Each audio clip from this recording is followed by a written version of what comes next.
அடுத்து சிறப்புரை. ஐயாவை பற்றி பேசும்போது அங்கே உட்காராமல் ஏன் இங்கே வந்து நிற்கிறேன் அப்படின்னா, ஐயா எந்திரிச்சு இங்கே வந்து நின்ட்டானா என்னால் அங்கே பேச முடியாது. அதனால் நான் முதல்ல இந்த இடத்த ஆக்குப்பை பண்ணிக்கிறேன். வயதாக வயதாக சிலருக்கு அழகு கூடிக்கொண்டே போகும். வயதாக வயதாக சிலருக்கு அழகு கூடிக்கொண்டே போகும். அண்ணல் காந்தி, அன்னை தெரசா, ரவீந்திரநாத் தாகூர், வேதாத்ரி மகரிஷி, இந்த வரிசையில் வயதாக வயதாக அழகு கூடிக்கொண்டே போபவர் நமது சிறப்பு விருது ஐயா வானவராயர் அவர்கள். பாப் இசை பெருகி கொண்டிருக்கக்கூடிய இந்த காலகட்டத்தில் புதிதாக போப் ஆண்டவர்களை அறிமுகப்படுத்திய ஐயா அவர்களுக்கு மனமார்ந்த நன்றிகளும் வாழ்த்துக்களும். வானவராயர் ஐயா அவர்கள் பொள்ளாச்சி அருகே உள்ள சமத்தூர் கிராமத்தில் பெரும்புகழ் வாய்ந்த குடும்பத்தில் பிறந்தவர். கோயம்புத்தூர் ஸ்டேன்ஸ் பள்ளியில் உயர்நிலை கல்வியை முடித்து சென்னை லயலா கல்லூரியில் பிகாம் பயின்று சென்னை சட்டக்கல்லூரியில் சட்டம் பயின்றவர். விவேகானந்தருடைய ஒரு முக்கியமான ஒரு கூற்று, உன்னளவிற்கு நம்பிக்கையை வளர்த்துக்கொள், பிறகு அந்த நம்பிக்கையை நாட்டிற்கு வழங்கு, நானும் நீங்களும் நாம் ஒவ்வொருவரும் ரிஷி ஆவோம் என்ற தன்னம்பிக்கை நமக்கு ஏற்பட வேண்டும். நமக்குள் எல்லா ஆற்றலும் இருப்பதால் நம்மால் உலகத்தையே இயக்க முடியும் என்ற விவேகானந்தரின் கூற்றுக்கு சான்றாக விளங்குபவர் நமது சிறப்பு விருந்தினர் ஐயா அவர்கள். கோயம்புத்தூர் பாரதிய வித்யா பவன் தலைவர், எம்ஜிஎம் கல்லூரி பொள்ளாச்சியின் தலைவராக பொறுப்பேற்று சிறப்பாக வகித்தவர், குமரகுரு காலேஜ் ஆஃப் டெக்னாலஜியின் தலைவர், மதிப்புமிக்க பல கல்லூரிகளின் ஆராய்ச்சி குழு உறுப்பினர், பொள்ளாச்சி இலக்கிய கழகம், பொள்ளாச்சி தமிழிசை சங்கத்தை நிறுவி வளர்வதற்கு அடிக்கல் நாட்டியவர், அவினாசிலிங்கம் பல்கலைக்கழகத்தில் சட்டப்பிரிவில் முனைவர் பட்டம் பெற்றவர், இத்தாலி நாட்டில் நடைபெற்ற உலக சமாதான பிரார்த்தனை நாள் கூட்டத்தில் போப் ஆண்டவர் 2ஆம் ஜான் பால் அழைப்பை ஏற்று இந்தியாவின் பிரதிநிதியாக கலந்து கொண்டு சிறப்பு பெற்றவர். ஸ்ரீ ராமகிருஷ்ணா மிஷன் மேன்மையானவர்களுக்காக நடத்திய விவேகானந்தர் தேசிய விருது பெற்றவர், சென்னை ஆர்ட்ஸ் சிட்டி ரோட்டரி சங்கத்தின் வாழ்நாள் சாதனையாளர் விருது பெற்றவர், கோயம்புத்தூர் ரோட்டரி சங்கத்தின் கோயம்புத்தூரின் தலைசிறந்த குடிமகனுக்குரிய விருது பெற்றவர், கொங்கு நண்பர்கள் சங்கத்தின் கொங்கு மாமணி விருது பெற்றவர், தென்னிந்திய பஞ்சாலைகள் சங்கம் கோயம்புத்தூரின் நிர்வாகக்குழு உறுப்பினராக இருந்தவர், இந்திய காட்டன் மில்ஸ் கூட்டமைப்பின் தலைவர். ஐயாவின் பெருமைகளில் தொட்டது சில, விட்டது பல. விட்டமைக்காக மன்னித்து உங்கள் உரையை தொடங்குமாறு அன்போடு கேட்டுக்கொள்கிறேன். இது வெள்ளி விழா நிகழ்ச்சி. எந்த ஒன்றையும் எளிதில் தொடங்கிடலாம். அந்த ஆர்வம் கொஞ்ச நாளைக்கு இருக்கு. அப்புறம் அப்படியே இருக்க கொஞ்சம் அந்த ஆர்வம் குறைஞ்சி அது தோய்வுற்று கடைசியில் இல்லாமையே போயிடும். ஆனால் இது பாருங்கள், பேசுனவங்க எல்லாம் சொல்கிறாங்க இதுதான் முதல் மன்றம், இதற்கு பிறகு தான் அந்த மற்ற 10 மன்றங்களும் வந்தது, அறிவு திருக்கோயில் வந்ததுன்னு சொன்னார். அப்படின்னா இந்த மகரிஷி சொல்லணும்னா உழைப்பு தான் அதுக்கு காரணம். தொடங்கி வச்சவங்க கைராசி, தொடங்கி வச்ச நேரம், தொடங்கின இடம், அதெல்லாம் ஒன்றும் கிடையாது. எந்த ஒன்றையும் நாம் எப்படி பார்த்துக்கிறோங்கிறத இப்போ இங்கே பாருங்கள், பெரிய சாதனையாளர்கள் 2 பேர் இருக்காங்க, திரு நாகராஜனும் திரு ஆறுமுகம்.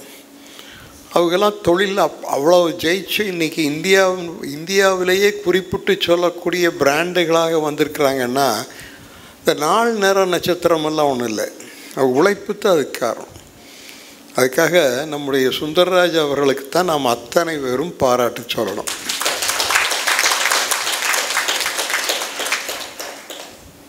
நான் இதுக்கு முன்னாடி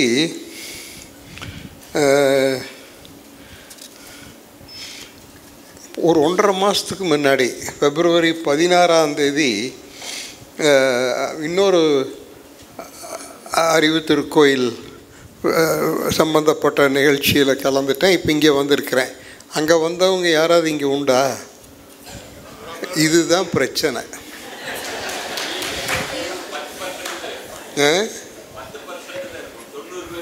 இது ஒரு கஷ்டம்.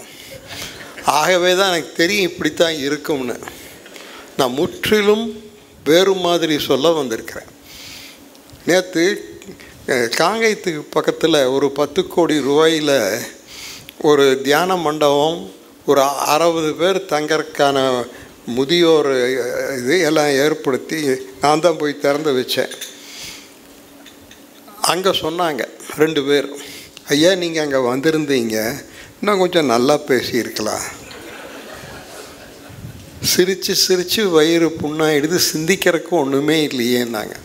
சரி, அப்படின்னா இன்றைக்கி கொஞ்சம் மாற்றிக்கணும், சிந்திக்கிற மாதிரி பேசணும் போல. ஏன்னா இந்த ஆழியார் சம்மந்தப்பட்ட கூட்டங்கள்லாம் கொஞ்சம் இறுக்கமாக தான் இருக்கேன். உங்களை நான் மாற்ற முடியாது, நான் இன்றைக்கி மாறிட்டேன், உங்களுக்கு தகுந்த மாதிரி சொல்லலான்னு வந்திருக்கிறேன். இப்போ எப்படி என்னுடைய பேச்சை அமைச்சிக்க போகிறேன்னா, அந்த கூட்டத்தில் அதிகமாக ஆன்மீகத்தை பற்றி பேசணும், வேதாத்திரியத்தை பற்றி பேசணும், மகரிஷியை பற்றி பேசணும். இன்றைக்கி அந்த 3ஐயும் தவிர்த்து விட்டு தேசத்தை பற்றி பேசலான்னு வந்திருக்கேன். ஏன்னா இத்தனைக்கு இந்த மகரிஷி தந்த பேரே உலக சமுதாய சேவா சங்கம். உலக சமுதாய சேவா சங்கம். உங்களுக்கு எத்தனை பேருக்கு ஞாபகம் இருக்குமோ என்னவோ, மகரிஷி அவருடைய 90 ஆண்ட பொழுது நடந்த கூட்டத்தில் மகரிஷி சொன்ன ஒரு கருத்தை நான் சொல்கிறேன், நல்லா ஞாபகம் இருக்குது. என்ன சொன்னார்? இந்த பயிற்சியெல்லாம் தந்து உங்களையெல்லாம் நாங்கள் உயர்த்தி விட்டோம், எந்த எதிர்பார்ப்புலின்னா நீங்களும் உங்கள் குடும்பத்துக்கு மட்டும் அது பயன்பட்டால் போராது, ஒட்டுமொத்த சமுதாயத்துக்கும் பயன்படணுங்கிற நோக்கத்தில் தான் உங்களையெல்லாம் நாங்கள் பயிற்சி தந்தோம்னு சொன்னார். அப்படின்னா இத்தனைக்கும் பிறகு என்ன கடைசியில் பார்த்தீங்கன்னா சமுதாயம்தான். இப்போ பேசுனவங்க சொன்னாங்க, வேதாத்திரியத்தை கடைபிடித்தால் வீட்டில் எப்படி நல்லா இருக்கு. இன்னொருத்தர் சொன்னார் தொழில் எப்படி சிறப்பாக இருக்கும்னு. நான் சொல்கிறேன், அதை 2ஐயும் கடந்து சமுதாயத்துக்கு இதனால் என்ன பலன் ஏற்பட போகுது, அதுதானே முக்கியம். அப்படித்தான் இன்றைக்கி நான் கொஞ்சம் தயார் பண்ணிட்டு வந்திருக்கிறேன். இந்த சிரிக்க வைக்கிறதெல்லாம் இருக்காது, சிரிக்க வைக்க வேண்டான்னு முரளி சொல்கிறாரு. ஏன்னா கைதட்டவும் கூடாது, சிரிக்கவும் கூடாது. நீங்கள் போகிற போக்க பார்த்தா கடைசியில் ஆகவே இது கொஞ்சம் வித்தியாசமாக பேசலாம்னு நினச்சேன். ஒரு 10-20 வருஷத்துக்கு முன்னாடி மெட்ராஸில் ஒரு பெரிய அரங்கத்தில், பெரிய அரங்கம், எல்லாம் ரொம்ப படித்தவங்க அமர்ந்திருக்கின்ற ஒரு அரங்கத்தில் எனக்கு பேச சொன்னாங்க. என்ன தலைப்பு தந்தாங்க தெரியுங்களா? The state of the nation. அதுதான் தலைப்பு, ஸ்டேட் ஆஃப் த நேஷன். நீங்கள் பார்த்துருப்பீங்க, அமெரிக்காவில் வருஷத்துக்கு ஒருக்க அமெரிக்க அதிபர் அவங்க பாராளுமன்றத்தில் the state of the nation அட்ரஸ்ன்னு ஒன்று உண்டு. The state of the nation address, தேசத்தின் நிலைமை என்ன அப்படிங்கிறத போய் பேசும். அப்படி அமெரிக்க அதிபர் பேசுவாங்க. அது பிபிசி, சிஎன்எல்லாம் உலகமெல்லாம் வரும். நான் 2 முறை நான் லைவாகவே கேட்டிருக்கிறேன். அது ஒரு ஒயிட் பேப்பர் மாதிரி, நம்ம தேசம் இன்றைய நிலையில் எப்படி இருக்குதுன்னு பெரிய பொறுப்பு இருக்கிற அதிபரே சொல்லணும். அப்படி பார்த்தா இன்றைக்கி சுதந்திரம் 76 ஆண்டுகள் ஆகுது. What is the state of the nation of India? இந்தியாவுடைய இன்றைய நிலவரம் என்ன? அதை பற்றி உங்களோட பேசிட்டு, அது மட்டும் பேசுனா பிரயோஜனம் இல்லை. அதில் உள்ள பிரச்சனைகள் என்ன, தீர்வுகள் என்ன, அந்த பிரச்சனைகள்லாம் எப்படி சரி செய்கிறது, அதுக்கு ஆன்மீகம் குறிப்பாக வேதாத்திரியம் எப்படி உதவும், அதுதானே முக்கியம். ஏன்னா இப்போ இங்கே பார்த்தீங்கன்னா ஃபுல்லானது மட்டுமல்ல, நிற்கிறாங்க, வெளியிலையும் இருக்கிறாங்க. அது எப்படிங்கிறாரு?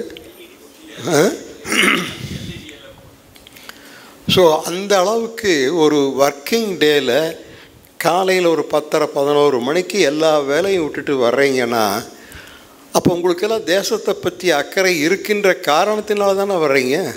2வது, தேசத்தின் கனவு நனவானா தான் நம்ம கனவு நனவாகும். நம்ம இஷ்டத்துக்கு கனவு காணலாம், ஆனால் நம்முடைய தேசத்தின் கனவு நிறைவேறலைன்னா நம்ம கனவு நிறைவேறாது. அப்படி பார்க்கின்ற பொழுது உண்மையில் இந்த பயிற்சி எடுத்தவர்களுக்கு தேசத்தை பற்றிய அக்கறை உண்டு. அதை எப்படி செய்யலாங்கிறது தான் இன்றைக்கி நான் பேச போகிறேன். அதாவது நான் சொன்னது போல் 76 ஆண்டுகள் ஆகுது. இந்த சுதந்திரம் ஒன்றும் ஒரு நாளில் வந்துடல. சுதந்திர போராட்டம் எத்தனை காலம் நடந்திருக்கும் தெரியுங்களா? 100 ஆண்டுகள். நாமெல்லாம் நினைக்கிற மகாத்மா காந்தி வந்து தான் சுதந்திர போராட்டம் துவங்கியது இல்லை.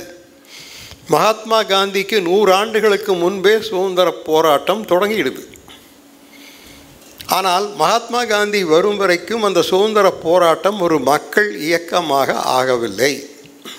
இப்போ எங்களை போன்ற படித்தவர்கள் பெரிய இங்கிலீஷ் கிளப்லேயும், ஜிம்கானா கிளப்லேயும், காஸ்மோபாலிட்டன் கிளப்லேயும் லண்டனில் தைச்ச சூட்டை போட்டுட்டு அங்கிருந்து வந்த இம்போர்ட்டட் விஸ்கியில் டோஸ்ட் சொல்லிட்டு தேச விடுதலைக்கு தீர்மானம் போட்டுட்டு இருந்தோம்.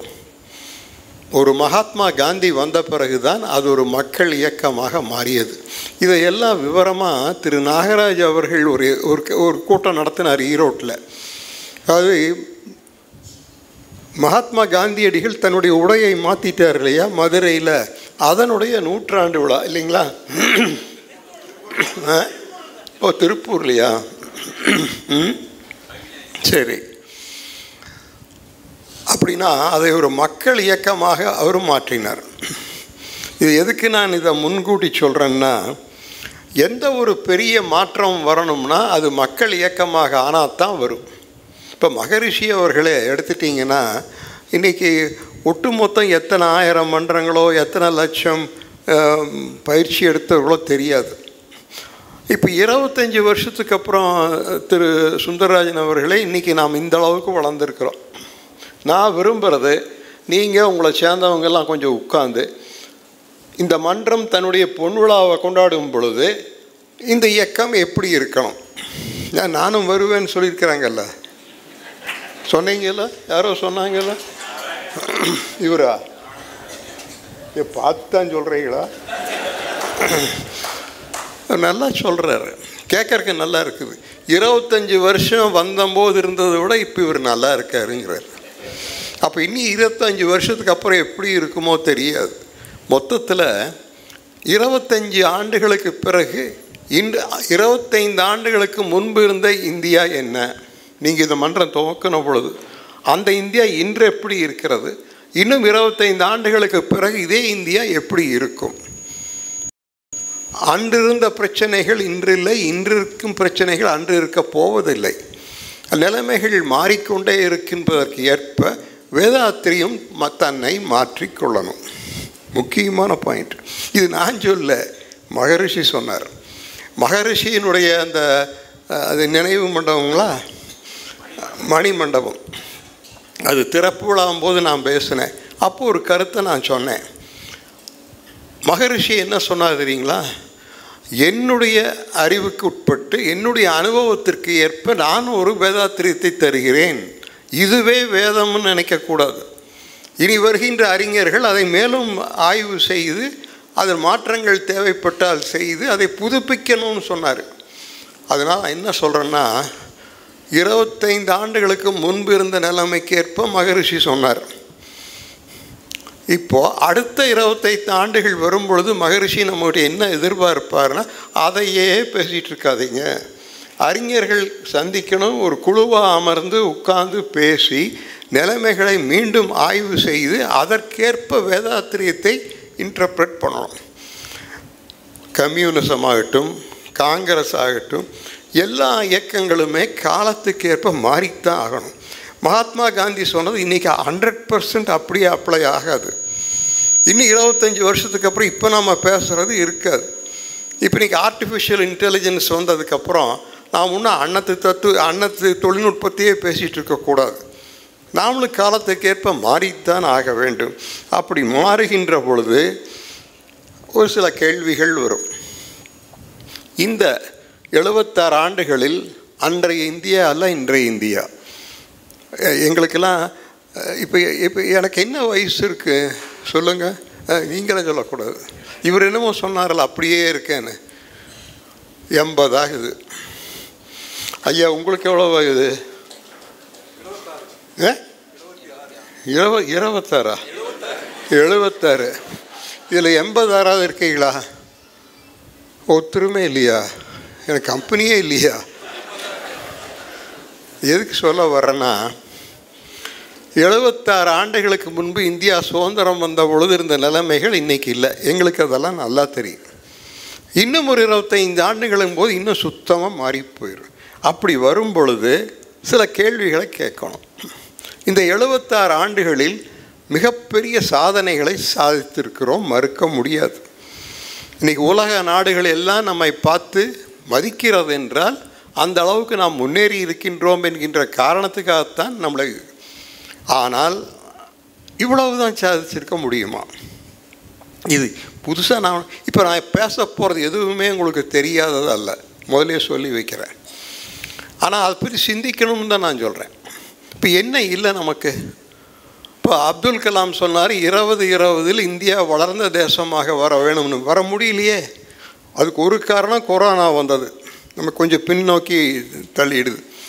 இருந்தாலும் இன்னும் அந்த வளர்ந்த தேசங்கிற நிலைக்கு நாம் வர முடியலையே. ஏதாவது குறை உண்டுங்களா நம்மளுக்கு? இல்லையே.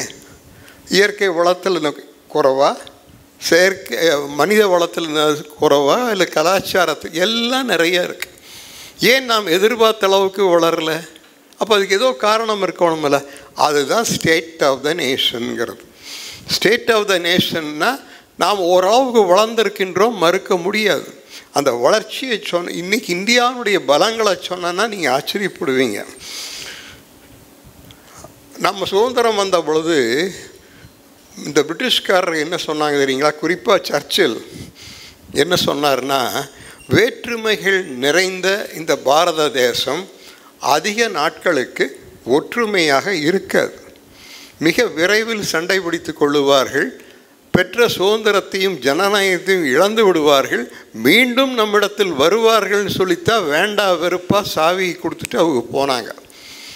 ஆனால் இந்த 76 ஆண்டுகளில் இத்தனை வேற்றுமைகளுக்கிடையே ஒற்றுமையை கண்டு இந்த அளவுக்கு நாம் உயர்ந்திருக்கின்றோம். இன்றைக்கி உங்களுக்கு தெரியும், உலகத்தின் 5 மிகப்பெரிய பொருளாதாரங்களில் ஒன்று நம்முடைய பொருளாதாரம். $5 trillion நோக்கி போகிறோம். இப்போ ஒரு மாதத்துக்கு ஜிஎஸ்டி கலெக்ஷன் என்ன உங்களுக்கெல்லாம் நான் சொல்லணுமா? 2 லட்சம் கோடி ஒரு மாதத்து ஜிஎஸ்டி கலெக்ஷன். இது உலகமே பார்த்து வியக்குது. இன்னும் மிக விரைவில் 3வது மிகப்பெரிய பொருளாதாரமாக வரப்போகின்றோம் என்று சொல்கிறார்கள். இது பொருளாதார ரீதியாக. தொழில்நுட்பம் எடுத்துக்கங்க. இன்றைக்கி உங்களுக்கு தெரியுமோ என்னவோ, அநேகமாக உலக தரத்திற்கு பக்கத்தில் நாம் வந்துட்டோம். ஆர்டிஃபிஷியல் இன்டெலிஜென்ஸில் இன்றைக்கி நாம் சில வளர்ந்த தேசங்களுக்கு இணையாக நாம் வளர்ந்து கொண்டிருக்கின்றோம். இன்றைக்கி இந்த டிஜிட்டல் இப்போ நாங்கள்லாம் தொழில் பண்ண காலத்தில் ஒன்றும் கிடையாது. செல்ஃபோன் கிடையாது, இமெயில் கிடையாது, ஒன்று என்னங்க வாட்ஸ்அப் எதுவும் இல்லை. லேண்ட்லைனை நம்பிட்டு இருந்த காலம். அது பாதி நேரம் ஃபோன் ரிப்பேர் ஆகிடுது. இன்றைக்கி உங்கள் காலம் எப்பேற்பட்ட காலம். அதனால தான் இன்றைக்கி திருப்பூருடைய வளர்ச்சியை சொல்கிறாங்க பார்த்தீங்களா. அதுக்கெல்லாம் காரணம் என்ன? அந்த தொழில்நுட்பம். அடுத்த மிகப்பெரிய பலம், இன்றைய பலம் என்ன நினைக்கிறீங்க? இந்தியாவினுடைய மொத்த ஜனத்தொகையில் 65% இளைஞர்கள். அந்த பாயிண்ட்டை விட்டுறக்கூடாது. அந்த இளைஞர்களை நாம் எப்படி உருவாக்கப் போகின்றோம் என்பதை பொறுத்துத்தான் எதிர்கால இந்தியா இருக்க போகுது. இன்னொன்று, இப்போ அண்மையில் அந்த கும்பமேளா நடந்தது பார்த்தீங்களா? 60 கோடி மக்கள் கூடினாங்க. உலகத்தில் எங்கேயும் இல்லை. சொல்கிறாங்க வேறொரு கோலத்திலிருந்து பார்த்தால் இந்த கூட்டம் தெரியுமா? The only congregation in the world that could be seen from an outer space. விண்வெளியிலிருந்து பார்த்தாலும் தெரியக்கூடிய ஒரு கூட்டம் இந்த கும்பமேளா. 60 கோடி மக்கள் சந்தித்தார்களே, ஒரு அசம்பாவிதம் உண்டா? இது போலீஸ்காரன் பார்த்துட்டானா? இல்லை. நமக்கே உரித்தான அந்த கலாச்சார பலம்ங்கிறத மறந்துடாதே. அதுதான் நம்மளை பார்த்துக்கணும். நம்மளை அறியாமல் நமக்கு ஒரு கட்டுப்பாடு. இதெல்லாம் நான் எதுக்கு சொன்னேன்னா, நம்முடைய பலங்கள் குயிக்காக சொல்லிடுறேன். 1, ஜனநாயகத்தை கட்டி காத்தோம். 2வது, பொருளாதாரத்திலே இன்று மிகப்பெரிய ஒரு வளர்ச்சியை கண்டிருக்கின்றோம். தொழில்நுட்பத்தும் உலக தரத்திற்கு இணையாக வந்துவிட்டோம். நம்முடைய இளைஞர்கள், நம்முடைய கலாச்சாரம், இதெல்லாம் நம்முடைய பலம். இதை சொன்னால் போதுமா? நம்ம எதிர்நோக்கி இருக்கின்ற சவால்கள் என்ன? இந்த தேசத்தை குயிக்காக சொல்கிற கேளுங்க. எதிலெல்லாம் நாம் ஜாக்கிரதையாக இருக்கணும்னு சொல்கிறேன். பாடுபட்டு பெற்ற சுதந்திரத்தையும் ஜனநாயகத்தையும் கட்டி காத்தாக வேண்டும். அதுக்கு மேலே போனால் அரசியல் வந்துடும். நாளைக்கு வேறு விதமாக புரிஞ்சுக்குவாங்க. அதுக்குள்ளே நான் போக விரும்புகிறேன். பாடுபட்டு பெற்ற சுதந்திரத்தையும் ஜனநாயகத்தையும் கட்டி காத்தாக வேண்டும்.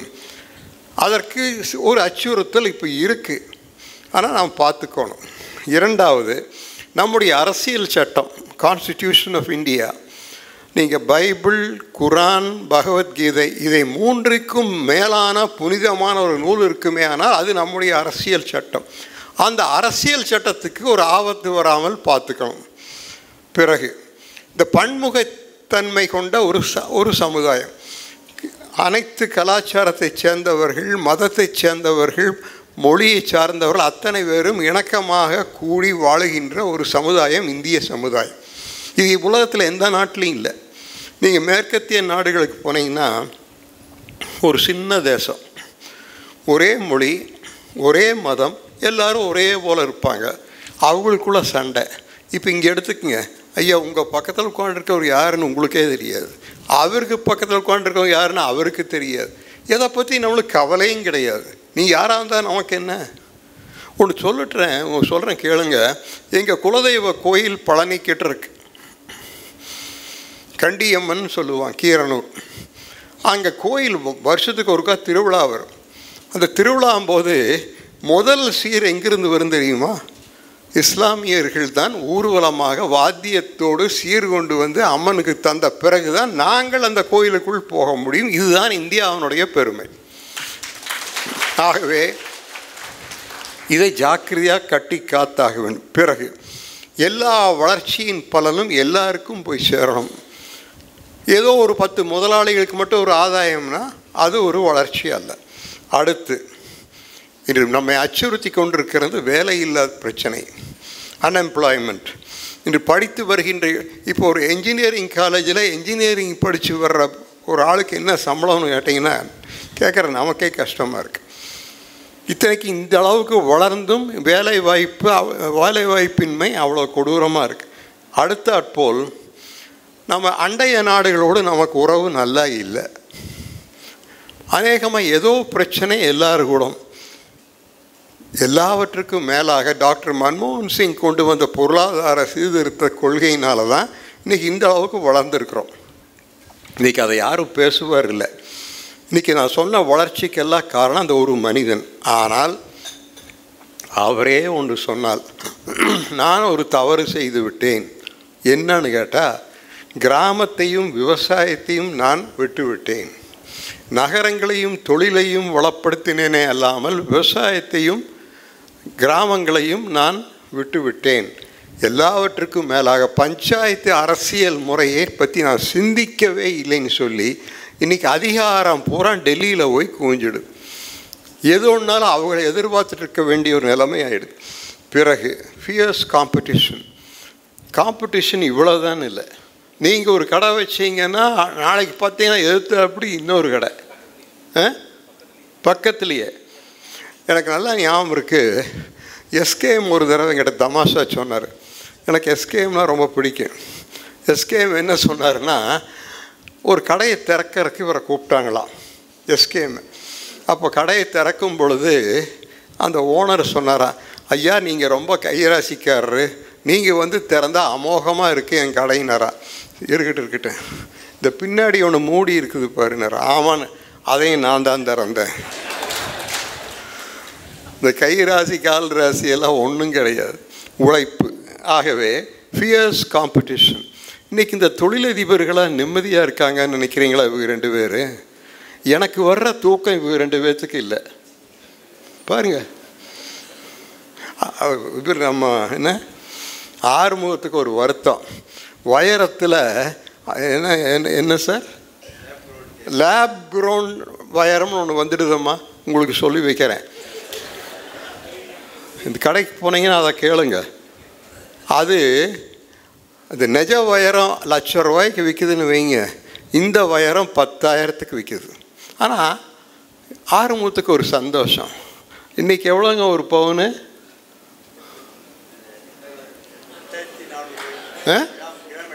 கிராமெல்லாம் எனக்கு தெரியாது. ஒரு பவுன் எவ்வளவு? இல்லை சார், 66,000 தாண்டியாச்சு. மேடையிலேயே உண்மையை சொல்ல மாட்டேங்கிறார். சரி, இப்போ அவரிடத்துக்கு நாகராஜ் ரொம்ப நிம்மதியாக இருக்காரு நினைக்கிறீங்களா? இல்லை. என்ன ஏன் நிம்மதியாக இல்லை? இந்நேரம் இன்ன வளர்ச்சியை கண்டிருக்கோன்னு அந்த வளர்ச்சி வரலையேன்னு தான் வருத்தம். வளர்ந்தது ஒரு பக்கம். இந்த மனுஷனுடைய வளர்ச்சி உங்களுக்கு சொன்னால் நம்ப மாட்டேங்க. கோயம்புத்தூரில் அத்தனை பெரிய தொழிலதிபர்கள் இருக்கின்ற அரங்கத்தில் இந்த 2 நாளைக்கு முன்னாடி இவருக்கு ஒரு உயரிய விருதை தந்து கௌரவித்தார்கள். உண்டா இல்லையா? இவருக்கு என்ன பட்டம் கொடுத்தாங்க தெரியுங்களா?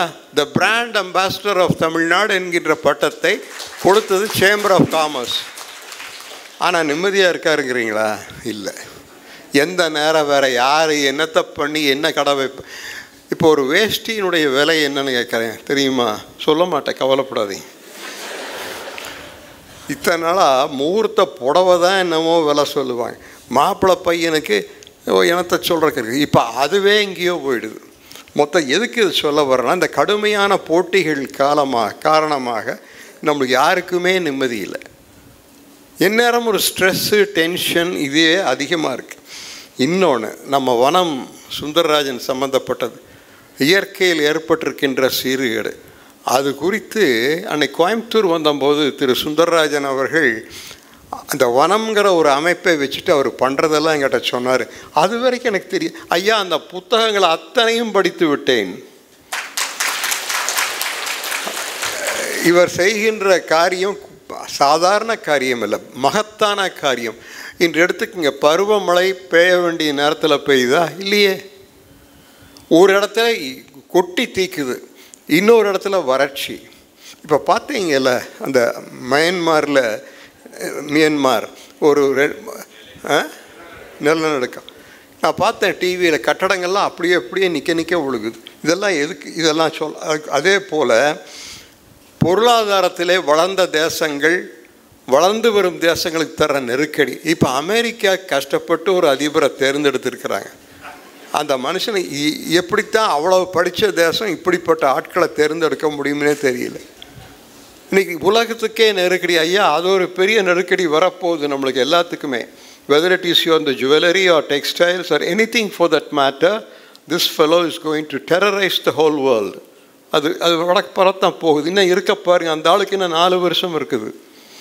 4 வருஷத்தில் எது எப்படி ஆகும்னு சொல்ல முடியாது. அது அப்படி. கலாச்சாரத்திலே ஒரு சீரழிவு, அதை நான் சொல்லவே வேண்டியதில்லை. தனி வாழ்விலும் பொது வாழ்விலும் ஒழுக்கமே இல்லை. நான் தெரியாமல் கேட்குறேன், டெல்லியில் ஒரு ஹைகோர்ட் ஜட்ஜு வீட்டிலிருந்து எவ்வளோ எடுத்தாங்க? ஏன் ஜட்ஜுக்கு தெரியுமில்ல, அவர் என்றதே இல்லைன்ட்டார். இல்லை, இதெல்லாம் பேசி சிரிக்கிறக்கல்ல ஐயா, பேசி சிரித்தா பத்தாது. இந்தியா வளர்ந்த தேசமாக போகுது, வல்லரசாக போகுதுன்னெல்லா நம்மளே ஏமாற்றிக்கிறதுல அர்த்தமே இல்லை. கலாச்சார சீரழிவு வந்தால் அதோட எல்லாம் முடிஞ்சுதுங்கிறத மறந்துடாதீங்க. பிறகு சமுதாயத்திலே ஒரு பதட்டம். எல்லாவற்றுக்கும் மேலாக உலகத்தை அச்சுறுக்கிறது என்னவென்றால் டெரரிசம். அதுக்கு என்ன சொல்கிறது? தீவிரவாதம். ஸோ இத்தனை சவால்கள் இருக்குது. ஒரு பக்கம் வளர்ந்துட்டு இருக்கிறது போல் தெரியுது, இன்னொரு பக்கம் இத்தனை பிரச்சனைகளை சந்திக்கும். இதுக்கெல்லாம் தீர்வு என்ன? இப்போ நான் முடிவுக்கு வர்றேன். இதுக்கு தீர்வு என்ன? ஒரு 25 வருஷத்துக்கு முன்னாடி கோயம்புத்தூரில் ஒரு 25 பேர் நாங்கள் சந்தித்தோம். இப்படி ரவுண்டாக உட்காந்து, மேடை மைக்கெல்லாம் ஒன்றும் இல்லை, இப்படி சுற்றி உட்காந்து இன்றைய சமுதாயத்தை அச்சுறுத்தி கொண்டிருக்கின்ற பிரச்சனைகள் என்ன, அந்த பிரச்சனைகளுக்கெல்லாம் எது காரணம், அதற்கான தீர்வு என்ன, இதுதான் அன்றைக்கி டிஸ்கஷன். காலையிலேருந்து சாயங்காலம் பெரிய எல்லாம் ரொம்ப அறிஞர்கள். கடைசியில் என்ன முடிவுக்கு வந்து தெரியுங்களா? இயற்கையோ இறைவனோ அல்ல, மனிதனே அத்தனைக்கும் காரணம், மனிதன்கிட்டத்தான் தீர்வும் இருக்குது. இங்கே தான் வேதாத்ரி மகரிஷி வர்றார். தனி மனிதனிலிருந்து எதையும் ஆரம்பிக்கணும். உண்டா இல்லைங்களா Murali? Everything has to begin from the individual. Collectively we can't do anything. தனி மனித ஒழுக்கம். இது அவர் மட்டும் சொல்ல, டாக்டர் ராதாகிருஷ்ணன் சொல்லியிருக்காரு. டாக்டர் ராதாகிருஷ்ணன் என்ன சொல்கிறாரு? The only way to change a society is by altering the individual. தனி மனிதன் மனதில் வருகின்ற மாற்றத்தை கொண்டு தான் உலகம் முழுவதுக்கும் ஒரு மாற்றம் வரும்னு சொன்னாங்க. ஆகவே மனிதனே அத்தனைக்கும் காரணம், நாமளே எல்லா பிரச்சனைக்கும் காரணம். இன்றைக்கி நாம் சந்திக்கிற பிரச்சனை எல்லாத்துக்கும் நாமளே காரணம், இறைவனோ இயற்கையோ அல்ல. ரெண்டாவது, செய்ய வேண்டியது என்ன? ஆங்கிலத்தில் சொல்லணும்னா ஒரு ஆட்டிடியூடினல் கரெக்ஷன் சொல்லுவாங்க. நம்முடைய மனித மனங்களில் ஒரு மாற்றம், அதுதான் மன வளக்கலை.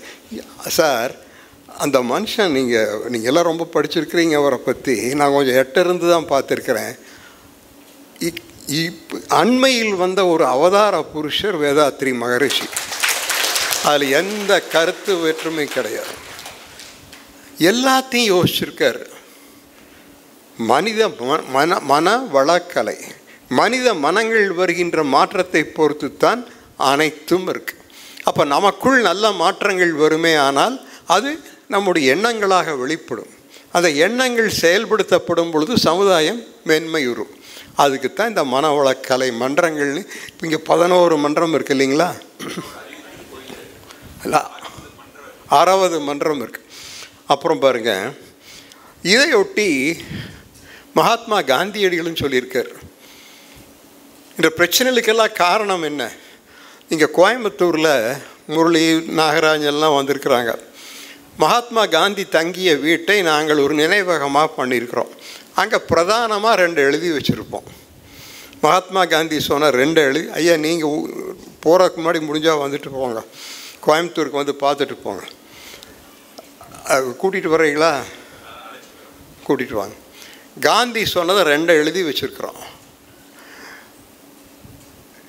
எளிமையான வாழ்வு, உயர்வான சிந்தனை.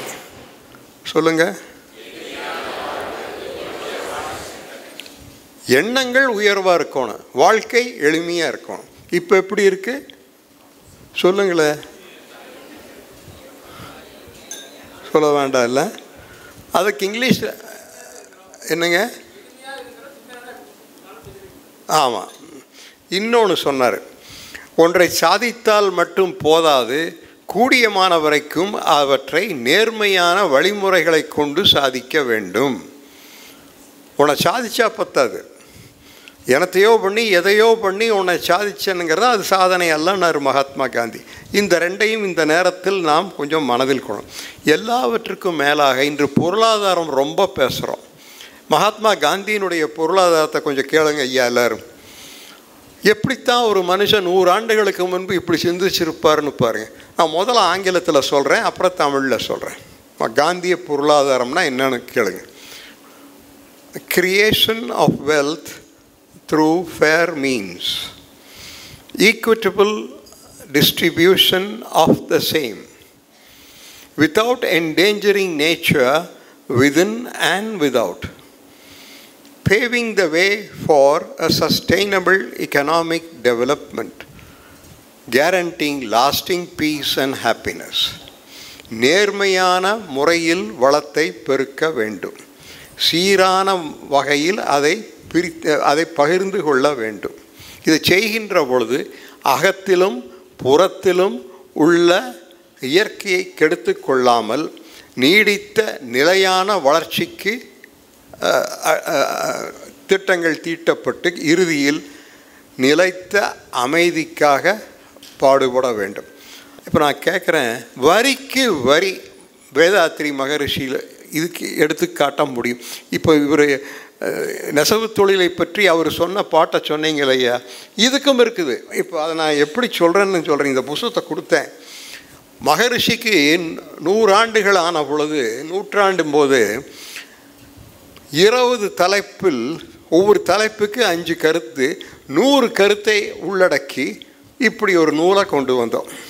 நல்லா பாருங்கள் எல்லோரும். நீங்கள் விரும்பினா 1,00,000 காப்பி அடித்து உங்கள் ஒவ்வொருத்தருக்கும் அனுப்பிச்சி வைக்கிறேன். வேணுங்கிறவங்கெல்லாம் மட்டும் கையை தூக்குங்க.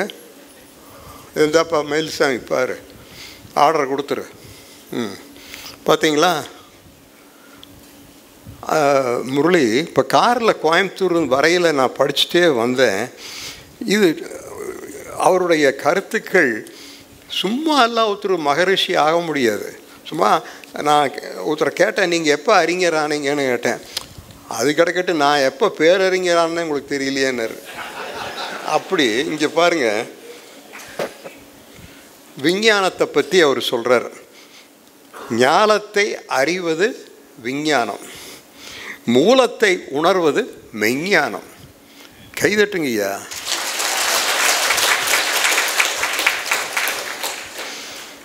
அறியாமை அழிவுக்கு துணை போகும், ஞானம் ஆக்கத்திற்கு அச்சாணியாக இருக்கும். எல்லாம் திருக்குறள் மாதிரி. 2000 ஆண்டுகளுக்கு முன்பு வள்ளுவன் எழுதியதுக்கு கிட்டத்தட்ட இணையாக இந்த புஸ்தகம் 100 கருத்துக்கள் இருக்குது. நீங்கள் யார் ஒருவர் நீங்கள் என்னை போல வேதாத்திரியத்தை பற்றி பேச ஒரு வாய்ப்பு கிடைச்சி போய் பேசணும்னா இதை கையில் வச்சிட்டிங்கன்னா போகும். நான் இன்னும் சொல்லுவேன், ஒரு டாக்டரேட்டுக்கு ஒரு தீசிஸ் எழுதுறதுக்கு இது போதும். இது நாங்கள் 2011 அப்புறம் பாருங்கள், அவர் இன்றைக்கி அரசியலை பற்றி மகரிஷி சொல்கிறார். வாழ தெரியாதோர் பெரும்பாலோர் வாழும் நாட்டில் ஆளத் தெரியாதோர் ஆட்சியே நடைபெறும். அப்போ இன்றைக்கி ஆட்சி மோசமாக இருந்ததுன்னா நாம தான் காரணம். நம்மளுக்கு வாழ தெரியலிங்கிறார். நீ போடுற ஓட்டை வச்சு தான் அவங்க வந்தாங்க. உனக்கு ஓட்டு போட தெரியலன்னா குறை உங்கள்கிட்டவே இல்லாமல் அவகிட்டல. இது மாதிரி பக்கத்துக்கு பக்கம் சொல்லலாம். ஆக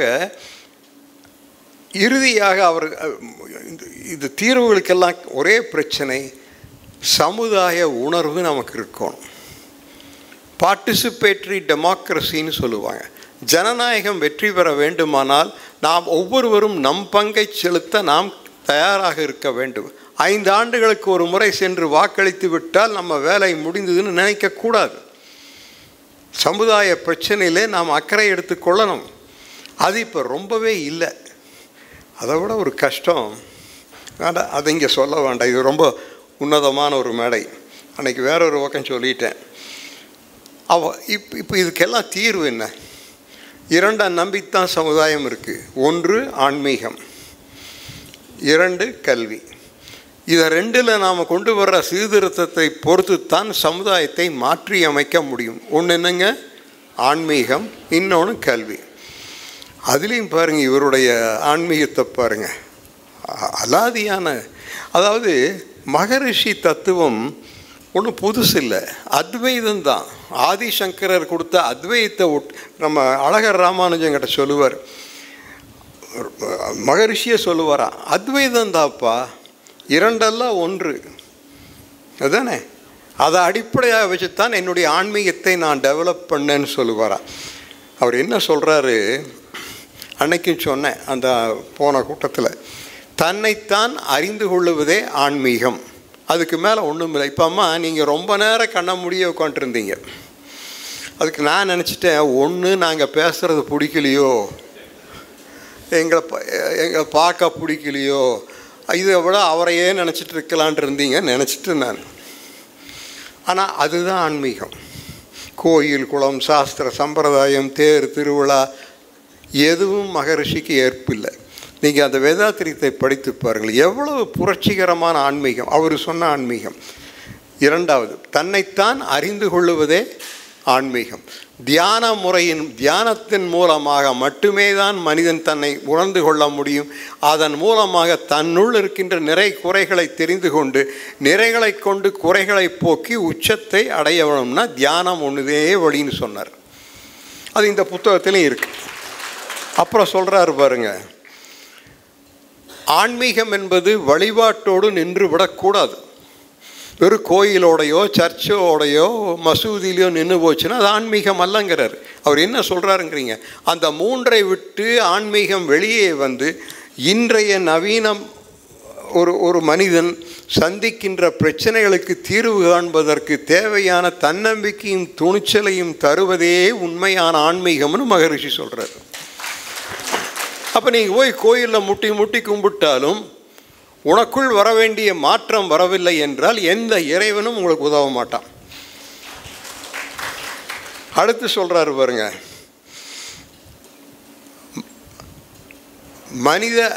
மனித வடிவத்தில் இறைவனை பார்ப்பாயாக. இப்போ நான் உங்களை பார்க்கும் பொழுது நீங்கள் தான் இறைவன் நினைக்கும். என்னுள் இருக்கின்ற ஆன்மாவும் உங்களுள் இருக்கின்ற ஆன்மாவும் ஒன்றே தான். எப்போ இந்த ரெண்டு அப்புறம் ஆழியாரில், அப்போ நீங்கள்லாம் ரொம்ப சிறு வயசாக இருந்திருப்பீங்க. ஆழியாரில் இந்த ஆறுகளையெல்லாம் இணைக்கிறதுக்காக ஒரு மகாநாடு போட்டார். நாங்கள்லாம் போயிருந்தோம் மகரிஷி. அப்போ சார் ஒரு கருத்து சொன்னார். அவருக்கு முன்னாடி பெரிய பெரிய அறிஞர்கள் பேசுனாங்க, எல்லாம் கேட்டுகிட்டே இருந்த மகரிஷி கடைசியில் என்ன சொன்னார்னா, நதிகளை இணைக்கிறது பிறகு பார்ப்போம், மனித மனங்களை முதல்ல இணைப்பதற்கு வழிவாருங்கள். மனித மனங்களை இணைக்கணும். அது இல்லாமல் இப்போ நீங்கள் உங்களுக்கு காவேரி தண்ணி வந்துடுமா? வராது. சிறுவாணி தண்ணி நாங்கள் கொடுப்போமா? உங்களுக்கு கொடுக்க மாட்டோம். ஒன்றும் யாருக்கும் கொடுக்கறதாக இல்லை. ஆக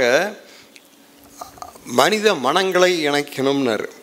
அப்புறம் இன்னொன்று பாருங்கள், சகிப்புத்தன்மையும் கூட்டாக கூடி வாழுகின்ற ஒரு அணுகுமுறையையும் ஆன்மீகம் நமக்கு தரணும். இப்போ நீங்கள் பக்கத்தில் உட்காந்துருக்கவங்க யாராக இருந்தால் உங்களுக்கு என்ன? நல்லவனா மனுஷனாக இருந்தால் போதும் இல்லை. இந்த இந்த இந்த மதம் அந்த மதம், இந்த ஜாதி அந்த ஜாதி, எதிலேயும் மகரிஷிக்கு எந்த நம்பிக்கையும் இல்லை. இதெல்லாம் எதுக்கு சொல்கிறேன்னா, இப்படிப்பட்ட ஒரு ஆன்மீகம் வந்தால்தான் நான் முதல்ல சொன்ன பிரச்சனைகளுக்கு தீர்வு காண முடியும். அதோடு நிற்கல அவர். ஆன்ம நேயத்தையும் மனித நேயத்தையும் தோற்றுவிக்கின்ற ஆன்மீகமே எதிர்காலத்திற்கு தேவைன்னு சொன்னதும் மகரிஷி தான். அது வள்ளல் பெருமான் இருந்து அவர் பெற்றது. வள்ளலார் சொன்னது தான் அது. சன்மார்க்க நெறி, அருட்பெரும் ஜோதி, சத்தமாக சொல்லுங்களேன். இது நம்பவே முடியல. உலக நாட்டு தத்துவங்களை எல்லாம் ரெண்டே வரியில் சொல்லியிருக்கார். அருட்பெரும் ஜோதின்னு என்ன? ஞானம். தனிப்பெரும் கருணைனா கருணை. உள்ளொளி பெருக்கி விட்டால் கருணை தானாக வரும். அதைத்தான் மகரிஷின்னு சொல்கிறார். பிறகு இன்னொன்று சொல்கிறாரு, ஆன்மீகம், மதம் என்பது ஆன்மீகம் என்கின்ற நிலைக்கு உயரணும். இது அப்துல் கலாம், நான் ஒரு புஸ்தகம் அவர்கிட்ட கொடுத்தேன். உங்களுக்கு சொன்னால் நீங்களாம் சந்தோஷப்படுவீங்க. ஏப்பா நான் கேள்விப்பட்டேன், மகரிஷி சொல்லியிருக்காரா? Who told me? Abdul Kalam. Maharishi has said that religion has to lift itself to the level of spirituality ன்னு சொல்லியிருக்காரான்னு சொன்னார். மதம் என்பது ஆன்மீகம் என்கிற நிலைக்கு உயர்ந்து விட்டால் இந்த சண்டை சச்சரவெல்லாம் நீங்கிடும். ஏனென்றால் எல்லா மதங்களும் ஒன்றையே தான் சொல்லுது. ஸ்ரீராமகிருஷ்ணர் என்ன சொன்னார்?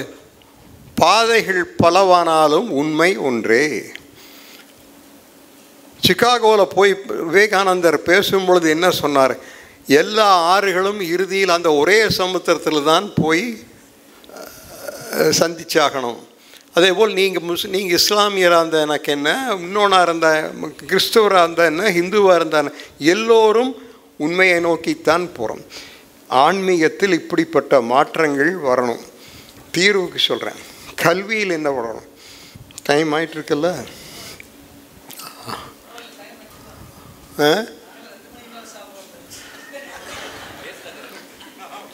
இது எதுக்கு சொல்கிறேன்னா, நான் கடைசியில் ஒரு முக்கியமான பாயிண்ட்டுக்கு வரப்போகிறேன்.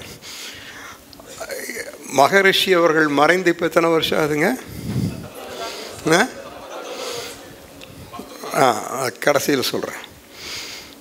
கல்வியில் என்ன மாற்றம் வரணும்? இப்போ புதிய கல்விக் கொள்கை டெல்லி ஏற்படுத்துது. நாங்கள் எங்கள் குமரகுரு தொழில்நுட்ப கல்லூரியில் சுவாமி விவேகானந்தர் அருங்காட்சியகம் வச்சுருக்கிறோம். அதுக்குள்ளே அந்த பையன் போனான்னா சுவாமி விவேகானந்தருடைய வாழ்க்கை முழுவதையும் தெரிஞ்சுக்கலாம். அந்த மகான் கல்வியை பற்றி என்ன சொல்லியிருக்காருங்கிறீங்க? ஏன்னா சுவாமி விவேகானந்தருடைய கல்விக் கொள்கையை தான் ராதாகிருஷ்ணன் சொன்னார். அவர் என்ன சொல்கிறாருன்னா, உன்னுள் இருக்கின்ற பூரணத்துவத்தை வெளிப்படுத்துவதே கல்வி. மாறாக எதையும் உன்னுள் திணிக்கக்கூடாது.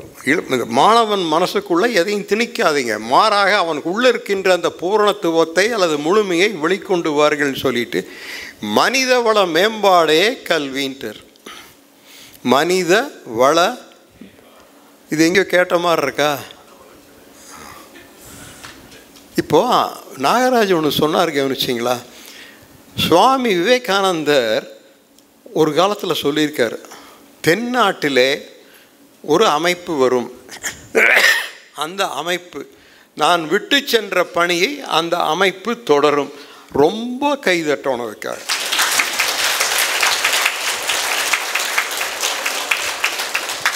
இது வேற ஒரு கஷ்டம். முரளிதரன் என்ன சொல்கிறாருன்னா, சார் நாங்கள்லாம் கைதட்ட மாட்டோம், எங்களுக்கு அப்படி சொல்லி கொடுத்துருக்குறாங்க, அப்படியே பொம்மையாட்டம் உட்காண்டிருப்போம், இன்னொருக்கா கைதட்டுகளே. மனிதவள மேம்பாடே உண்மையான கல்வி. அப்படின்னா என்னங்க, ஒவ்வொரு மாணவனுக்குள்ளேயும் அளவற்ற அறிவும் ஆற்றலும் புதைந்து கிடக்குது. அதை அவன் தெரிந்து கொண்டு வெளிப்படுத்துவானே ஆனால் கல்வியினுடைய வேலை முடிஞ்சதுங்கிறார். அதுக்கு அவர் இங்கிலீஷில் என்ன சொல்கிறாருன்னா, manifesting the perfection already in a boy, in a child. உள்ளிருக்கின்ற பூர்ணத்துவத்தை வெளிப்படுத்துவதே அதுக்குத்தான் அவர் மேன் மேக்கிங் எஜுகேஷன்னே சொன்னார்.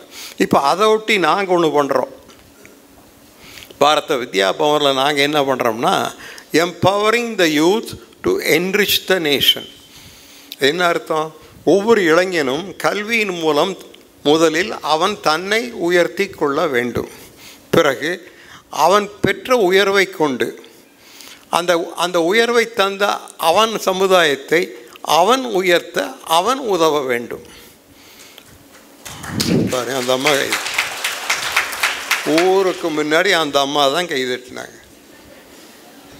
எனக்கு ஒரு மகிழ்ச்சி சார் முரளி, பாதிக்கு பாதி அவங்க தான் இருக்கிறாங்க. கொஞ்சம் லேட்டாக வந்திருந்தேன், நீங்கள்லாம் வெளியில் தான் நின்றுருக்கோம். அம்மா நீங்கள்லாம் உங்களுக்காக கொஞ்சம் கைதட்டிக்கு.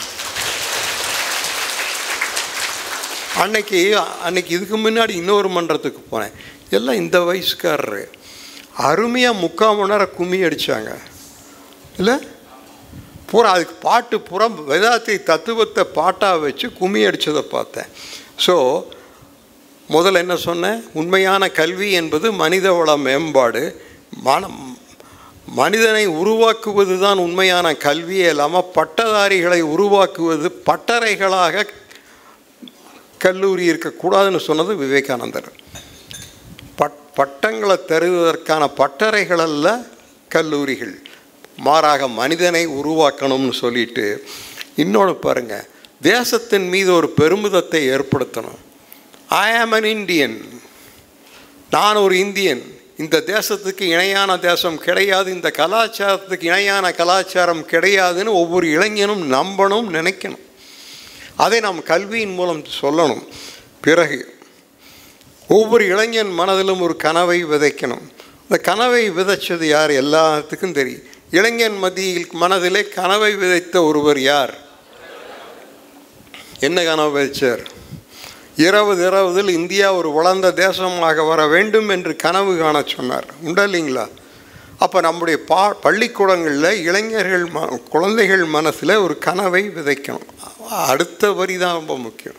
கனவை விதைப்பது சுலபம், அந்த கனவை நனவாக்க முடியும் என்கின்ற நம்பிக்கையை ஏற்படுத்தணும்னார்.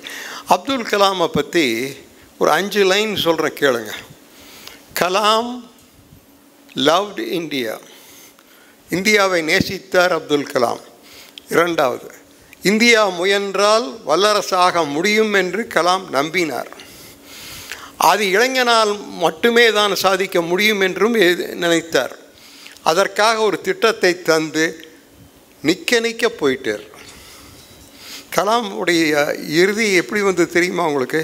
இப்போ நான் நிற்கிற மாதிரி நின்று பேசிகிட்டு இருக்கார், அப்படியே போயிட்டார். அதுக்கு முன்னத்த நாள் அவருடைய டாக்டர் அப்துல் கலாம்கிட்ட சொல்கிறார், ஐயா உங்களுக்கு வயசாகுது, ப்ரெஷர் அதிகமாக இருக்குது, நீங்கள் அதிகமாக இப்படி ட்ராவல் பண்ணாதீங்கிறார். அப்போ கலாம் சொல்கிறார், நல்லா கேளுங்க. அதனால தான் அவர் அப்துல் கலாம். அவர் சொன்னது 3 வரி சொல்கிறேன், கேளுங்க. Standing tall, doing what I like the most, I will go. நான் நின்றபடி நான் விரும்பிய ஒன்றை செய்து கொண்டிருக்கும் பொழுது என்னையும் அறியாமல் நான் போய்விடுவேன், நீ ஏன் ப்ரெஷர் வாக்குறேன்ட்டு. அதே போல் அடுத்த நாள் ஷிலாங்கிலே மாணவர்கள் மத்தியிலே பேசிகிட்டு இருக்கார். தெரியுமில்ல உங்களுக்கு, கேள்விப்பட்டிருப்பீங்க. அப்படியே சாஞ்சிட்டார். 5 நிமிஷத்தில் முடிஞ்சது கதை. அதை விட கோயம்புத்தூரில் மகாத்மா காந்திக்கு ஒரு நினைவகம் ஏற்படுத்தியிருக்கேன்னு சொன்னோம்ல, அந்த வீட்டில் உட்கார்ந்தபடி காந்தி ஒன்றை சொன்னார். அதை நீங்கள் எல்லோரும் கேட்டுக்கணும். காந்தி சொன்னதை சொல்கிறேன். காந்திக்கு ஒருத்தர் சொல்கிறார், அவனாசிலிங்கம் செட்டியார் சொல்கிறார், மகாத்மா அவர்களே உங்களுக்கு வயசாகிட்டு இருக்குது, உடம்பை பார்த்துக்கணும், ரொம்ப அலையாதீங்கிறார். அப்போது மகாத்மா காந்தி அவனாசி செட்டியார்ட்ட என்ன சொன்னார் தெரியுங்களா? இதெல்லாம் யாரால முடியும்? என்ன சொல்கிறாருன்னா, Don't worry, Avanashi. I will not have a natural death. I will either be shot by an assassin or hung by a hangman. எனக்கு இயற்கையான மரணம் கிடையாது. யாரு? காந்தி சொல்கிறார். சுடப்பட்டு சாவேன் அல்லது தூக்கிலிடப்பட்டு சாவேன், எனக்கு இயற்கையான மரணம் கிடையாது, என்னுடைய உடம்பை பற்றி கவலைப்படாதேன்னார். 2 பேர் எப்படி ஒரே போல் சொல்லியிருக்காங்கன்னு பாரு. ஆகவே ஒவ்வொரு இளைஞன் மனதிலும் ஒரு கனவை விதைக்கணும். பிறகு இன்று மிகவும் தேவை, இப்போ ஆர்டிஃபிஷியல் இன்டெலிஜென்ஸ் என்பது தான் நம்மளை அச்சுறுத்தி கொண்டிருக்கிறது. அது எங்கே போய் முடியும் தெரியுமா உங்களுக்கு? Very very dangerous. இன்று உலக நாட்டு வல்லரசுகள் எல்லாமே இந்த அரக்கனை எப்படி அடக்கி கொண்டு போகிறதுன்னு தெரியல. இதுக்கு நம்முடைய மகரிஷி சொல்கிறாரு, விஞ்ஞானத்தின் ஆதிக்கத்தை ஒரு லெவலில் வச்சு வைக்கோன்னா ஆன்மீகத்தினால் மட்டுமே முடியும், வேற எதாலையும் முடியாது. இது சொல்லி வருஷம் என்னாச்சு யோசிச்சுப்பாரு. விஞ்ஞானம் வேணும், ஆனால் அதனுடைய ஆதிக்கத்தை அப்பப்போ கவனிச்சுக்கணும். இப்போ இந்த ஆர்டிஃபிஷியல் இன்டெலிஜென்ஸை கவுண்டர் பண்ணுறதுக்கு என்ன வேணும் சொல்லுங்கள்? ஆர்டிஃபிஷியல் இன்டெலிஜென்ஸுக்கு என்ன சொல்லுவோம்? ஏஐங்கிறோம் இல்லையா? ஏஐங்கிறோம். இந்த ஆர்டிஃபிஷியல் இன்டெலிஜென்ஸை கவுண்டர் பண்ணுறக்கு ஒன்று வேணும்.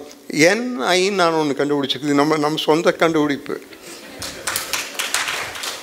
நம்ம கண்டுபிடிப்புனா கை தட்ட மாட்டீங்களா? இப்போ நான் ஒரு தப்பு பண்ணி போட்டேன். இது அப்துல் கலாம் சொன்னாருன்னு சொல்லியிருக்கோம். கொஞ்சம் ஏமாந்து போச்சு. ஆர்டிஃபிஷியல் இன்டெலிஜென்ஸுக்கு கவுண்டர் பண்ணுறதுக்கு நேட்டிவ் இன்டெலிஜென்ஸ் வேணுன்னு. நேட்டிவ் இன்டெலிஜென்ஸ்னால் என்னென்னு கேட்டிங்கன்னா, நம்மை பற்றிய ஒரு அறிவு. இப்போ வந்தியத்தேவனுக்கு எனக்கும் உள்ள சொந்தத்தை யாரோ சொன்னாங்கல்ல, இவர் ஐயா கூடந்து பார்த்த மாதிரி சொல்கிறீங்க, ஆனால் அது உண்மைதான். அதுக்காக கைதட்ட வேண்டியதில்லை.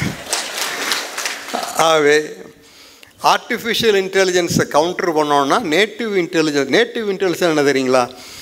நம்முடைய கலாச்சாரத்தை இழந்துவிட்டு, நம்முடைய தன்மானத்தையும் கூட இழந்துவிட்டு, நம்முடைய மொழியை இழந்துவிட்டு, நம்ம இனத்தை மறந்துவிட்டு, எல்லாம் அறிவியலை நோக்கி அந்நிய தேசத்தை காப்பி அடிச்சிங்கன்னா காணாமல் போயிடுவீங்க, அடையாளத்தை இழந்து அனாதைகளாகி விடுவோம்னு சொல்கிறாங்க. ஆகவே ஒரு பக்கம் நவீன பார்வை வேண்டும், கூடவே நம்முடைய பெருமை நமக்கு தெரிஞ்சிருக்க வேண்டும். இறுதியாக கல்வியில் ஒரு 5 பாயிண்ட்டை சொல்கிறேன். கல்வியின் மூலம் ஒரு 5 பாயிண்ட். இது சொன்னது நான் அல்ல, ராமகிருஷ்ண மிஷனின் முன்னாள் தலைவர் சுவாமி ரங்கநாதானந்தா ராமகிருஷ்ண மிஷன் தலைவராக இருந்து மறைந்தவர். ஒரு 5 பாயிண்ட் சொன்னார்.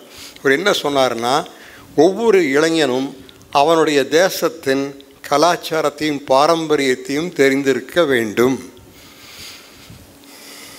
ஒவ்வொரு பாயிண்ட் சொன்னால் கைதட்டணும். ஃபர்ஸ்ட் பாயிண்ட் என்ன?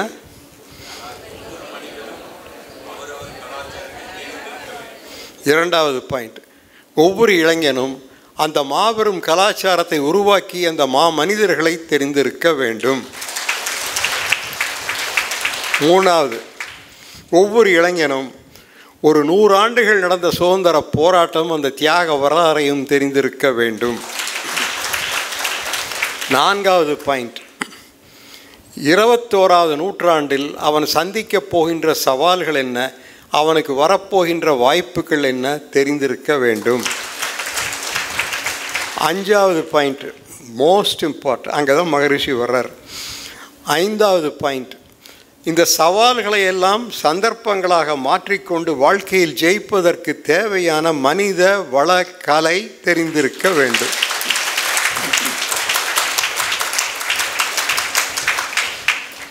இப்போ நான் சொன்ன அந்த ஆன்மீகம், நான் சொன்ன இந்த கல்வியும் நடைமுறைக்கு வந்தால் நான் முதல்ல சொன்ன சவால்களை எல்லாம் சந்தித்து இந்தியா வல்லரசாக முடியும்னு சொல்லிட்டு கடைசியாக அவனுக்கு கடைசியாக சொல்கிறேன்னு சொன்னல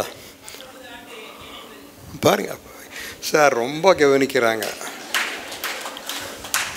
நீங்கள்லாம் என்ன நினைப்பீங்கன்னா, அந்த இம்போர்ட்டர் வந்துட்டானா அவன்கிட்ட ஃபோனை காணாமே ஆடுற டைமுக்கு அந்த அம்மாளுக்கு கவலையே இல்லை. அம்மா கொஞ்சம் நில்லுங்க, அந்த அம்மாளுக்கு தேசத்தை பற்றி தவிர வேறு எந்த சிந்தனையும் கிடையாது. முரளி, மகரிஷி மறைந்து 20 ஆண்டு வரும் பொழுது சார், அறக்கட்டளைக்காரருக்கு தலைவர்களுக்கு சொல்லுவேன், பெரிய அளவில் ஒரு கருத்தரங்கத்தை நாம் நடத்தணும். அது ஆழியார்லேயோ எங்கேயோ நாட்டின் மிகப்பெரிய அறிஞர்களை வர சொல்லணும். மகரிஷியினுடைய தத்துவத்தை அங்கே பேச வச்சு அதை புதுப்பிக்கணும். நல்லா கேட்டுக்குங்க, எந்த ஒன்றும் காலத்தை கடந்து நிற்காது. இது நான் சொல்ல, ஜெய கிருஷ்ணமூர்த்தி சொல்லிக்கிறார், the last word of nothing is yet known to man. எதனுடைய இறுதி வார்த்தையும் இன்னும் மனிதனுக்கு தெரியாது. உங்கள் கீதை, உங்கள் குரான், உங்கள் பைபிள் எல்லாமே காலத்திற்கு மாற்றப்படும். சத்தியம் ஒன்று மட்டுமே நிலைத்து நிற்கும் சொன்னது. ஆகவே நான் விரும்புகிறது ஒவ்வொரு என்னங்க ஒவ்வொரு அறித்திருக்கோயிலும் அவருடைய 20வது ஆண்டில் அவங்க அளவில் ஒரு கருத்தரங்கத்தை நடத்தும். ஒன்று சொல்கிறேன், மகரிஷியை பற்றியும் மகரிஷி சொன்ன தத்துவத்தை பற்றி பேசுவது ஒன்று தேவை. அதே சமயத்தில் இன்றைய சமுதாயம் சந்தித்து கொண்டிருக்கின்ற பிரச்சனைக்கு அந்த தத்துவம் எப்படி உதவும்னு பேசுகிறது மிக மிக முக்கியம். உண்டா இல்லைங்களா? இப்போ நம்ம கவர்னர் பூபதி உட்காண்ட்ருக்காரு. இப்போ ரோட்டரி எடுத்துக்கங்க. ரோட்டரியில் ஒரு தத்துவம், அது அந்த தத்துவத்தை தந்தி 120 வருஷம் ஆச்சு. சும்மா அதையே பேசிகிட்டு இருந்தேன், என்ன பண்ணுறது? பால் ஹாரிஸ் உலகமாக இன்றைய உலகம் இல்லையே. ஆகவே நான் உங்கள் தலைவர்களை கேட்டுக்கொள்ளுவேன், ஒவ்வொரு அறிவு திருக்கோயிலும் மொத்தம் எத்தனை அறிவு திருக்கோயில் இருக்குதுங்க? இல்லை, இங்கே மட்டும் இல்லை, சரி 200 அறிவு திருக்கோயில். ஒவ்வொரு அறிவு திருக்கோயிலும் அவங்க விரும்பின வகையில் ஒரு நாள் கருத்தரங்கம் நடத்தணும். என்ன? How to apply the philosophy of Vethathiri Maharishi to meet the challenges of the times. இன்று சமுதாயம் சந்தித்து கொண்டிருக்கின்ற பிரச்சனைகளுக்கு மகரிஷி சொன்ன தத்துவம் எப்படி உதவும், என்ன மாற்றங்களுக்கு நாம் தயாராக இருக்கணும்னு பேசணும், துணிச்சலோடு பேசணும். அதை விட்டுட்டு நாம் பயிற்சி எடுக்கிறது, நம்ம ஓரளவுக்கு உயர்றது, அதோடு நின்று விடக்கூடாது. இது மகரிஷி சொன்னதை நான் சொல்கிறேன், பகிரங்கமாக மைக்கில் சொன்னதை சொல்கிறேன். வர்றீங்க, பயிற்சி எடுத்துக்கிறீங்க, நல்லா பண்ணுறீங்க, ஆனால் அதுக்கப்புறம் அது சமுதாயத்துக்கு பயன்படலையேங்கிறார். ஆகவே 20 வரும் பொழுது ஒவ்வொரு பணிமன்றம் என்னங்க இந்த அறிவு திருக்கோயிலும் நடத்தணும். கடைசியில் ஒரு 5 பாயிண்ட் சொல்கிற, கொஞ்சம் கேட்குறீங்களா? 5 தான் உண்டு.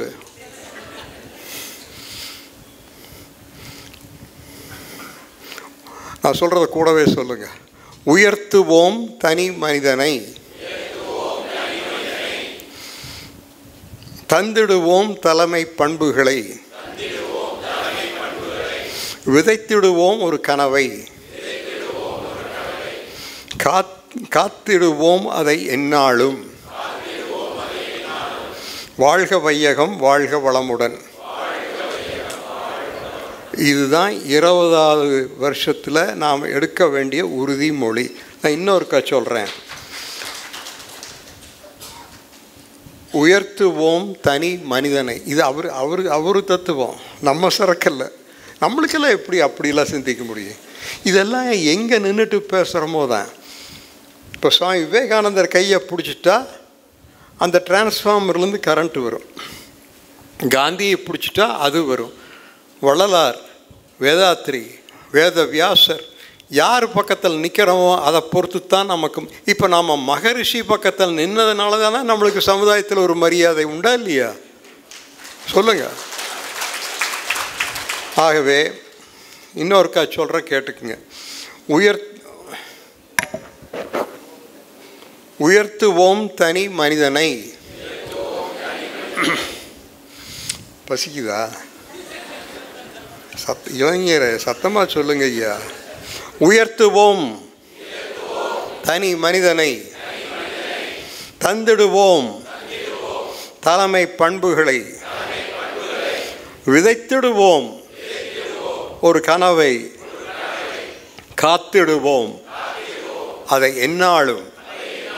வாழ்க வையகம், வாழ்க வளமுடன். நான் நினைக்கிறேன் என்னுடைய சிற்றறிவுக்கு எட்டிய அளவுக்கு ஆறுமுகமெல்லாம் ரொம்ப படிச்சிருக்காரு. அவர் விட்டிங்கன்னா மகரிஷி அளவுக்கு பேசுகிறாரு. ஆனால் என்னுடைய சிற்றறிவுக்கு எட்டியதை நான் சொல்கிறேன். இதுதான் ஐயா இன்றைக்கி ப்ரையாரிட்டி. ஒவ்வொரு இளைஞனையும் நாம் முதலில் உயர்த்துவோம், அந்த இளைஞனுக்கு தலைமை பண்புகளை தருவோம், அவன் மனசிலே ஒரு கனவை விதைப்போம், அந்த கனவை எந்நாளும் காத்திடுவோம். அதன் மூலமாக வாழ்க வையகம், வாழ்க வளமுடன் நெஞ்சை நிமித்தி சொல்லலாம். இதுவே மகரிஷிக்கு நாம் செய்கின்ற ஒரு அஞ்சலியாக இருக்கும் என்று கூறி, மணி 1:05 இருந்தாலும் நல்லா சந்தோஷமாக தான் இருக்கிறீங்க. ரொம்ப மகிழ்ச்சியாக இருக்கு ஐயா. எல்லாத்துக்கும் என்னுடைய வணக்கம்.